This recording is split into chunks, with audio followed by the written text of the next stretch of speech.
Welcome back to my channel SG family. জয় শ্রীকৃষ্ণ, রাধে রাধে।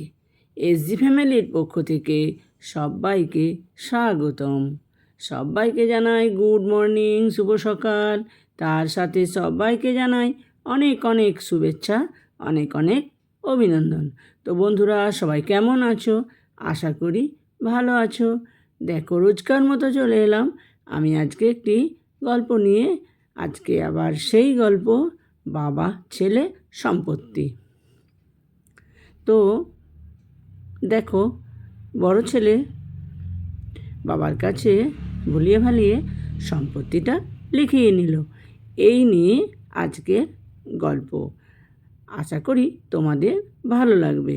আমার গল্প যদি ভালো লাগে তাহলে লাইক, কমেন্ট, শেয়ার করতে ভুলো না। এই গল্পগুলো অনেকের কাছে পৌঁছে দেওয়াটা খুবই দরকার আছে। তো না হলে মানুষ আর একটু হলেও পরিবর্তন হবে না। তো চলো। বড় খোকা, আমার শরীরটা খুব খারাপ, মনে হয় আর বেশি দিন বাঁচব না। তুই ছোট খোকাকে ফোন করে আসতে বলবি, আমার দেখতে খুব ইচ্ছে হচ্ছে রে। তুমি বললেই কি তোমার ছোট খোকা চলে আসবে? ও বাইরে কাজ করে, যখন তখন তো আর আসতে পারবে না। তবুও একবার ফোন করে দেখ না বাবা। আচ্ছা, ঠিক আছে, আমি তখন পরে ফোন করে নেব। তারপর সত্যি কিছুদিন না যেতে যেতে দেবাশিসবাবু বিছনা ধরলেন। আবার উনি ওনার বড় ছেলে কৌশিকবাবুকে বললেন, বড় খোকা, ছোট খোকাকে ফোন করেছিস? হ্যাঁ, তা করব। আমি বলেছিলাম কি, ভাই তো বাইরে চাকরি করে, তোমার যা বিষয় সম্পত্তি আছে যদি আমাকে দিতে, কারণ আমার তো সেরকম কোনো কাজ নেই। তখন দেবাশিসবাবু বলেন, না খোকা, তা হয় না। বাবার সম্পত্তিতে সব সন্তানদের সমান অধিকার।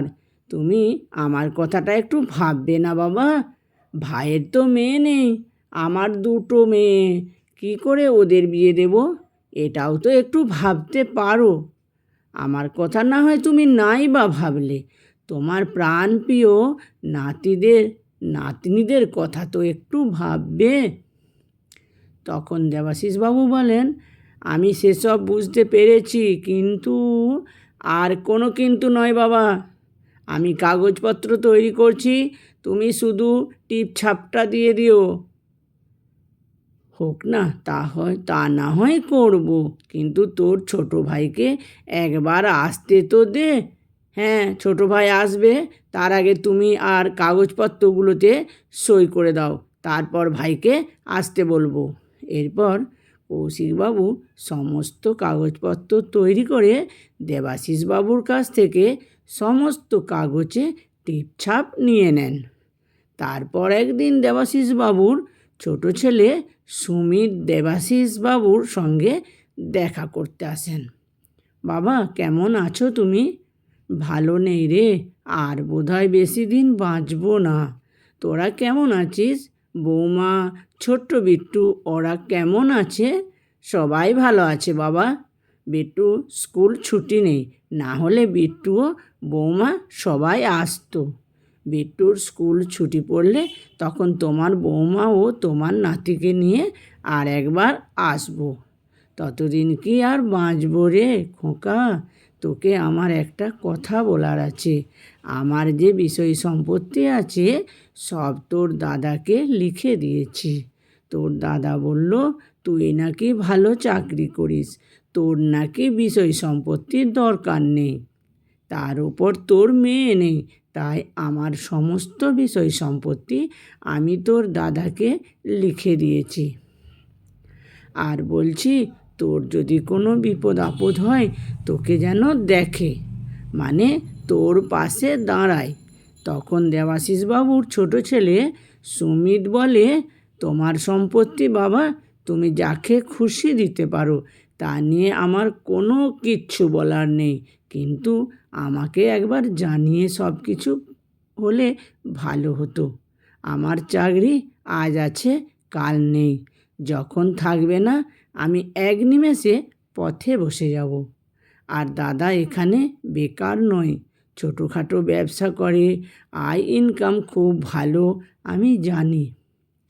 সে যাই হোক বাবা, আমি এ নিয়ে আর কিচ্ছু বলছি না। তোমার যেটা ভালো মনে হয়েছে তুমি করেছো। তুমি ভালো থেকো বাবা, আমি এখন আসি। দেবাশিসবাবু ছোট ছেলের মুখে এমন কথা শুনিয়ে বুঝতে পারলেন বড় ছেলে ওনাকে ঠকিয়েছে। ঠকিয়ে ওনার সমস্ত সম্পত্তি নিজের নামে লিখে নিয়েছে। উনি মস্ত বড় ভুল করে ফেলেছেন। এই সমস্ত নিয়ে চিন্তা করতে করতে ওনার হার্ট অ্যাটাক হয়ে যায় এবং উনি পরলোক গমন করেন। এরপর কেটে যায় বেশ কিছু বছর। কৌশিকবাবু একাই সমস্ত সম্পত্তি ভোগ করেন। সুমিতবাবু বাবা মারা যাওয়ার পর আর কখনোই গ্রামের বাড়িতে আসেননি, কিন্তু অনেকবার বিপদে পড়ে দাদার কাছে সাহায্য চেয়েছেন, কিন্তু দাদা কোনো সময় সাহায্য করেনি। তাই সুমিতবাবু আর কখনোই গ্রামের বাড়িতে ফিরে আসেননি। সময়ের কাল গণ্ডি পেরিয়ে কৌশিকবাবুও আজ বৃদ্ধ, অসুস্থ হয়ে বিছানা ধরেছেন।